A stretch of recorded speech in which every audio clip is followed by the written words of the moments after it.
Hello student, welcome in today's video. As you all know that in previous video we had discussed matter and its state. Student, in previous video we discussed four states of matter: solid, liquid, gas and plasma. In previous video we also discussed plasma in detail, and I had said in previous video that in next video we will discuss the fourth state of matter, fifth state of matter. Then student, here is the fifth state of matter. As you can see on the board, Bose-Einstein condensed. ये fifth state of matter का नाम है student, Bose-Einstein condensed. ये नाम ऐसा इसलिए इसको short में स्टूडेंट बीईसी भी कहते हैं। तो ये नाम ऐसा इसलिए है कि इस फिफ्थ स्टेट ऑफ मैटर को ऑब्टेन करने में हमारे Indian scientist doctor Satyendra Nath Bose का काफी इंपॉर्टेंट कंट्रीब्यूशन था। उन्होंने कैलकुलेशन किया था, तो बोस और उनके कैलकुलेशन के बेसिस पे साइंटिस्ट अल्बर्ट आइंस्टीन ने जो है वो उस स्टेट को डेवलप किया। और ये सब स्टूडेंट मॉडर्न फिजिक्स का बात है। 1920 में सत्येंद्र नाथ बोस जो है इस स्टेट का कैलकुलेशन है। अब है कि ये स्टेट बना कैसे, क्या किया गया। तो जैसे स्टूडेंट मैंने आपको बताया कि गैस को जब आप हॉट एकदम हाई एनर्जी दे देंगे, बल्कि वो हीट से दीजिए। मैंने ये भी बताया था कि इलेक्ट्रिक फील्ड यानी ट्यूब वगैरह में भी प्लाज्मा ही होता है, तो इलेक्ट्रिक फील्ड से दीजिए ताकि वो आयोनाइज हो जाए। उसी तरह से स्टूडेंट इन लोगों ने उसका रिवर्स किया। गैस को हम लोग हीट दिए और ये लोग गैस को सुपर कूल्ड कर दिए। Gas is super cooled. Super cooled का मतलब होता है स्टूडेंट एकदम लेस टेम्परेचर। लेस मतलब हम लोग के इमेजिनेशन के बियॉन्ड, -200 डिग्री, -250 डिग्री, इतना लो टेम्परेचर, इसको सुपर कूल्ड कहते हैं। तो जब गैसेस को सुपर कूल्ड किया जाता है और इसकी डेंसिटी इसकी ओरिजिनल डेंसिटी का 1/100 या 1/1000 हो जाता है, मतलब नॉर्मल डेंसिटी से 100 गुना कम, सोच लीजिए, या 1000 तक भी गुना कम हो सकता है। तो जब इतना गुना कम हो जाता है डेंसिटी किसी भी गैस का, तब जो स्टेट ऑफ मैटर बनता है वो इन गैसियस स्टेट से बिल्कुल डिफरेंट होता है। उसको प्रैक्टिकली स्टूडेंट देखा नहीं जा सकता है, क्योंकि इतना सुपर कूल टेम्परेचर एग्जिस्ट नहीं करता है पूरे वर्ल्ड में, -200, -250। इसीलिए उस स्टेट को आप ज्यादा नहीं मतलब बता सकते हैं कैसा होता होगा, क्योंकि उसको सिर्फ प्रैक्टिकली जो है देखा गया है लेबोरेटरी में। तो जब गैस सुपर कूल्ड होगा और उसकी डेंसिटी काफी कम हो जाएगी, तो ऑब्टेन होगा fifth state of matter, and that state is known as Bose Einstein condensed. और ये दो साइंटिस्ट के नाम पे, सत्येंद्र नाथ बोस और आइंस्टीन। तो ये हो गया student all fifth state of matter: solid, liquid, gas, plasma, Bose-Einstein condensed. और भी नए नए स्टेट पे काम चल रहा है, लेकिन अभी हम लोगों को इतना ही जानना। अब स्टूडेंट हम लोग इन सारे स्टेट ऑफ मैटर, प्लाज्मा और बीईसी को तो नहीं, क्योंकि ये बिल्कुल अलग है। सॉलिड, लिक्विड, गैस को आपको डिफरेंट प्रॉपर्टी के बेसिस पे कैटेगराइज करना होगा। उसमें से कुछ प्रॉपर्टी तो आप पहले से जानते हैं, लेकिन कुछ के बारे में आपको कंफ्यूजन होगा कि इस टर्म का मतलब क्या है। तो मैं पहले एक एक करके वो टर्म एक्सप्लेन करूंगा इस वीडियो में, और फिर नेक्स्ट वीडियो में जो है वो आपको बताऊंगा उनके बेसिस पे सॉलिड क्या है, लिक्विड क्या है और गैस क्या है। तो आप ध्यान से इसको देखें कि सॉलिड, लिक्विड, गैस में जो है कौन कौन सी प्रॉपर्टी की हमको स्टडी करनी होगी और उसको हम लोग कैसे समझें। तो मैं सबसे पहले आपको बताने जा रहा हूं इंटरमॉलिक्यूलर फोर्स। ये क्या है भाई इंटरमॉलिक्यूलर फोर्स। तो स्टूडेंट दो मॉलिक्यूल इंटरमॉलिक्यूल, ये नेम फेमस है, हम लोग कहते हैं इंटर स्कूल कॉम्पिटिशन। तो इंटर स्कूल कंपटीशन का मतलब क्या होता है? वह कंपटीशन जो स्कूल में इंटर करके किया जाए, नहीं। इंटर स्कूल कंपटीशन का मतलब दो या दो से ज्यादा स्कूलों के बीच अगर कंपटीशन हो रहा है तो वो इंटर स्कूल कंपटीशन हो गया। इंटर स्टेट कंपटीशन मतलब दो या दो से ज्यादा स्टेट के बीच। तो वैसे ही स्टूडेंट इंटर मॉलिक्यूलर फोर्स यानी दो या दो से ज्यादा मॉलिक्यूल के बीच जो फोर्स अप्लाई होता है, मॉलिक्यूल एक दूसरे पे जो फोर्स अप्लाई करते हैं, that force is known as intermolecular force. नाम से याद रखना है, इंटर स्कूल स्कूलों के बीच, इंटर स्टेट स्टेट के बीच, इंटरमॉलिक्यूलर मॉलिक्यूल्स के बीच। तो द फोर्स बिटवीन मॉलिक्यूल्स, इसका डेफिनेशन हो जाएगा student, the force between molecules is known as intermolecular force।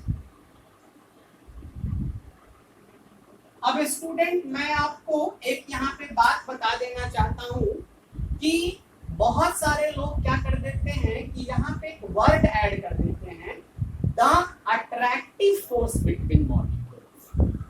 यहां पर क्या ऐड कर देते हैं? The attractive force between molecules. तो वो वर्ड आप लोग नहीं ऐड करेंगे, क्योंकि अभी तो मान लीजिए जूनियर क्लासेस में ये सही है कि the attractive force between molecules book वगैरह में लिखा हुआ रहता है। लेकिन जब आप हायर क्लास में जाएंगे स्टूडेंट, तो वहां आपको पढ़ाया जाएगा कि इंटरमॉलिक्यूलर फोर्स जो है वो रिपल्सिव नेचर का भी होता है।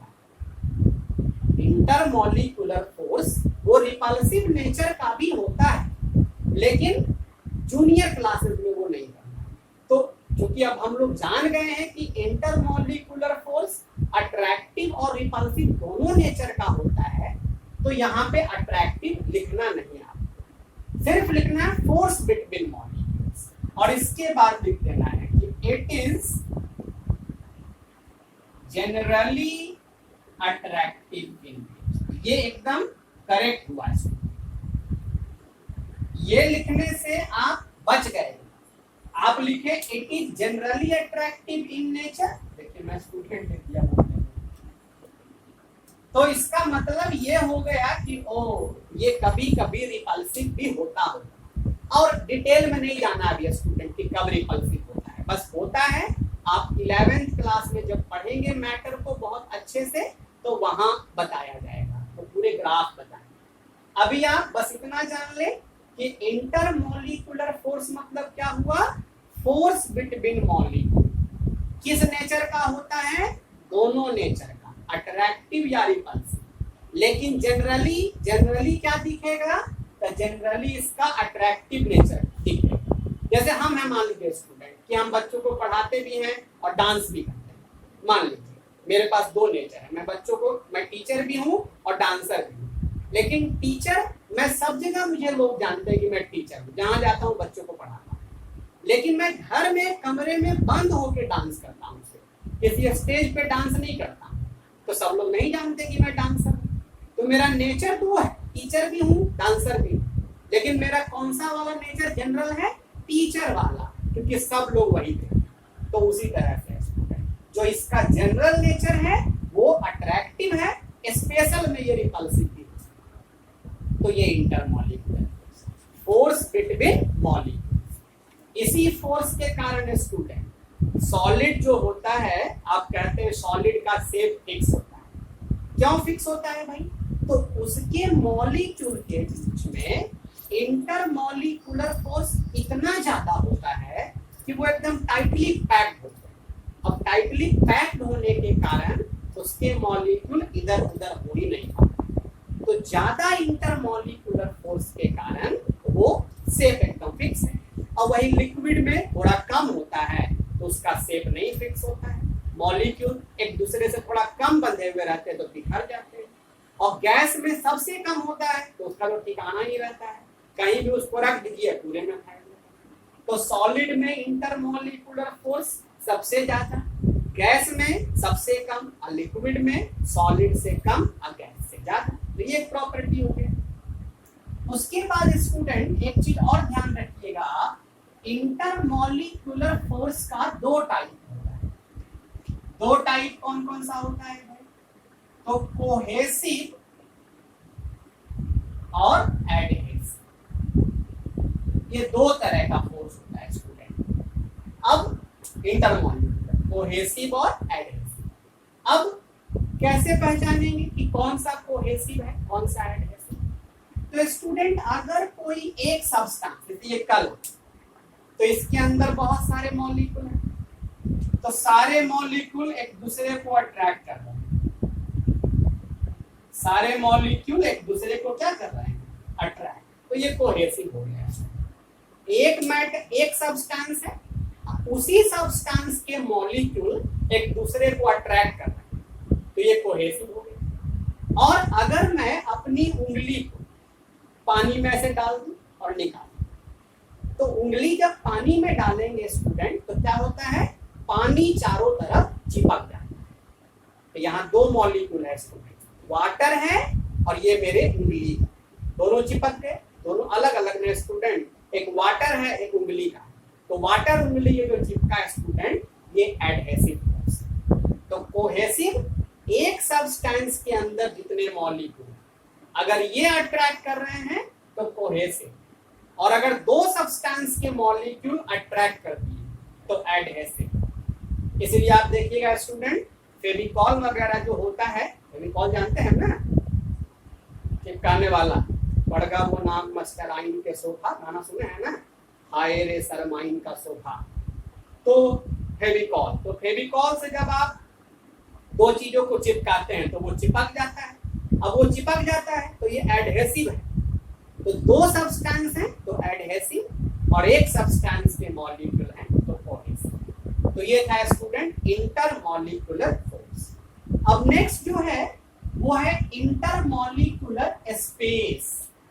तो स्पेस मतलब समझिए गए, जगह, और इंटरमॉलिक्यूलर आपको समझा ही रहे बार बार, मॉलिक्यूल्स के बीच में। तो मॉलिक्यूल्स के बीच में जो जगह होता है स्टूडेंट, उसको कहते हैं intermolecular space. The space between molecules known as intermolecular space। अब होता क्या है स्टूडेंट कि सॉलिड में ये स्पेस बिल्कुल नेग्लिजिबल होता है, लिक्विड में थोड़ा ज्यादा और गैस में तो पूछिए ही मत। एक बिहार में तो दूसरा यूपी में, इतने दूर दूर होते हैं। तो सॉलिड में इंटरमॉलिक्यूलर स्पेस सबसे कम, लिक्विड में थोड़ा ज्यादा, और गैस में चूंकि फोर्स कम है तो मॉलिक्यूल काफी दूर। तो ये है intermolecular space, the space between two molecule. इसके बाद आएगा स्टूडेंट एक टर्म आपको, डिफ्यूजन।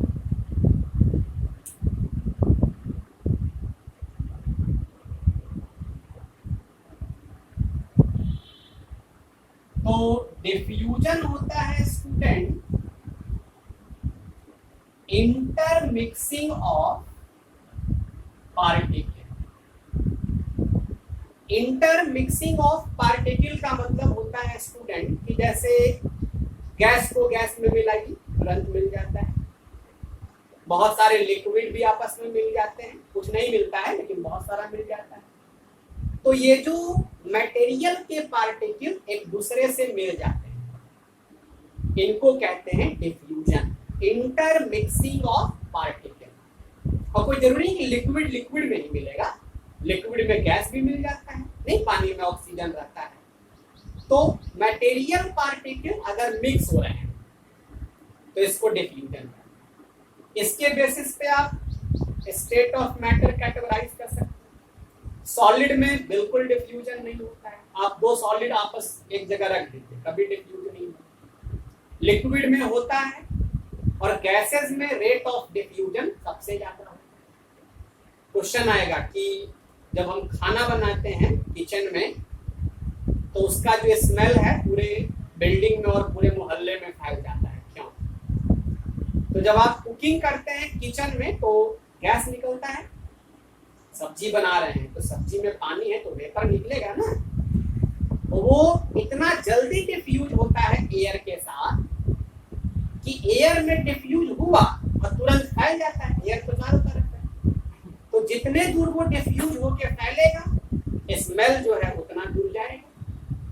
आप अगरबत्ती घर में जलाते हैं, स्मेल पूरे बिल्डिंग में चला जाता है, तो उसका जो स्मोक है एयर के साथ डिफ्यूज होता है और डिफ्यूज होके दूर दूर फैल जाता है, तो सुगंध भी दूर दूर चली जाती है। तो यही वजह है कि जो है गैसेस में डिफ्यूजन सबसे ज्यादा होता है, तो स्मेल वगैरह फैल जाता है।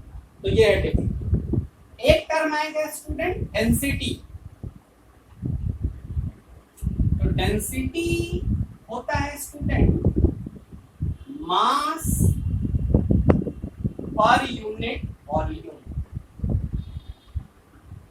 मतलब यूनिट वॉल्यूम में कितना मास है, मास पर यूनिट वॉल्यूम। तो यूनिट वॉल्यूम में जितना मास होगा उसको कहेंगे डेंसिटी। ये सॉलिड का सबसे ज्यादा होता है। आप 1 क्यूबिक मीटर पत्थर का कोई टुकड़ा ले लीजिए, 1 क्यूबिक मीटर पानी ले लीजिए और 1 क्यूबिक मीटर ऑक्सीजन ले लीजिए, तो पत्थर का टुकड़ा सबसे ज्यादा मास है। तो यूनिट वॉल्यूम में जिसका मास सबसे ज्यादा होगा वो सॉलिड है, तब लिक्विड तब गैस। तो इसीलिए स्टूडेंट डेफिनेशन में लिखा हुआ रहता है कि सॉलिड की डेंसिटी हाई होती है, लिक्विड की सॉलिड से कम और गैस का डेंसिटी सबसे कम। तो ये डेंसिटी टर्म, डेंसिटी याद रखिएगा, मास पर यूनिट वॉल्यूम। फॉर्मूला हो गया डेंसिटी का मास बाई वॉल्यूम। इसको रो से डिनोट करते हैं स्टूडेंट, पी जैसा है थोड़ा टेढ़ा कर देना है, तो ये डेंसिटी। इसके और इसका एसआई यूनिट होगा स्टूडेंट केजी पर क्यूबिक मीटर, सीजीएस यूनिट होगा ग्राम पर क्यूबिक सेंटीमीटर। वाटर का डेंसिटी अगर केजी पर क्यूबिक मीटर में देखें तो 1000 और ग्राम पर क्यूबिक सेंटीमीटर में देखें तो 1। इससे एक बात और पता चल रहा है कि अगर ग्राम पर क्यूबिक सेंटीमीटर में 1000 से मल्टीप्लाई कर दिया जाए तो वो केजी पर क्यूबिक मीटर में चेंज होता है। ऐसा ध्यान रखिएगा आगे काम। अब स्टूडेंट डेंसिटी के बाद एक छोटा सा और टर्म है फ्लूइडिटी। क्योंकि ये सब बुक में लिखा हुआ मिलेगा तो आपको परेशानी ना हो, इसीलिए मैं पहले बता दूंगा। फ्लूइडिटी वर्ड स्टूडेंट ये फ्लो से बना हुआ है। तो आप जानते हैं लिक्विड भी फ्लो करता है और गैस को फ्लो बोलते हैं बहन। तो लिक्विड और गैस को कंबाइंडली फ्लूइड बोलते हैं, यानी लिक्विड और गैस को आप एक साथ क्या बोल सकते हैं, फ्लूइड। तो सॉलिड में फ्लूइडिटी बिल्कुल 0 होती है, सॉलिड फ्लो कर ही नहीं सकता। लिक्विड में होगा सॉलिड से ज्यादा और गैस में सबसे। एक आएगा कॉम्प्रेसिबिलिटी, दबना, जो चीज दबे कॉम्प्रेस हो। तो सॉलिड में कॉम्प्रेसिबिलिटी नहीं, लिक्विड में होगा और गैस में कॉम्प्रेसिबिलिटी सबसे ज्यादा। तो these are some important terms through which we can categorise solid liquid gas easily. तो टर्म्स मैंने बता दिए हैं। अब आपका होमवर्क होगा कि बुक के हेल्प से सॉलिड लिक्विड गैस को कैटेगराइज करना इन सारे प्रॉपर्टी के बेसिस पे। 3 कॉलम बना लेंगे, सॉलिड लिक्विड गैस, और एक एक करके शेप है ना, यहाँ पर प्रॉपर्टी लिख लेंगे। शेप तो fixed, not fixed, not fixed. Volume fixed, fixed, not fixed. कोई भी property. Intermolecular force greater, less than solid, greater than gas, less. तो इस तरह से आपको इन प्रॉपर्टीज के बेसिस पे सॉलिड लिक्विड गैस को क्या कर लेना है, कैटेगराइज करना। तो इस वीडियो में भी इतना ही रहने दे रहे हैं। नेक्स्ट क्लास में हम लोग इस चैप्टर को और आगे डिस्कस करेंगे। तब तक के लिए आप होमवर्क अपना कंप्लीट करिए और इससे रिलेटेड जो क्वेश्चन आंसर है वो खुद बनाते रहिए, क्योंकि स्कूल ओपन होने के बाद वो चेक होगा, तो उसके लिए भी तैयार रहना है। ये नहीं कि सर हम वीडियो नहीं देखे, हम वो नहीं देखे, आप सबको ग्रुप के थ्रू ये मिल रहा है, ये टीचिंग ही है, इसको सीरियसली लेना है और होमवर्क करना। तो तब तक के लिए इतना ही, अच्छे से घर में रहिए, पढ़ाई कीजिए। हाँ, और जो लोग चैनल को सब्सक्राइब नहीं किए हैं तो मेरा हौसला बढ़ाने के लिए उसको सब्सक्राइब करिए। इससे आपको फायदा होगा कि जैसे ही मैं वीडियो अपलोड करूंगा और बेल आइकन जो होता है उसको दबा दीजिएगा तो आपको नोटिफिकेशन आ जाएगा और तुरंत आप उस वीडियो को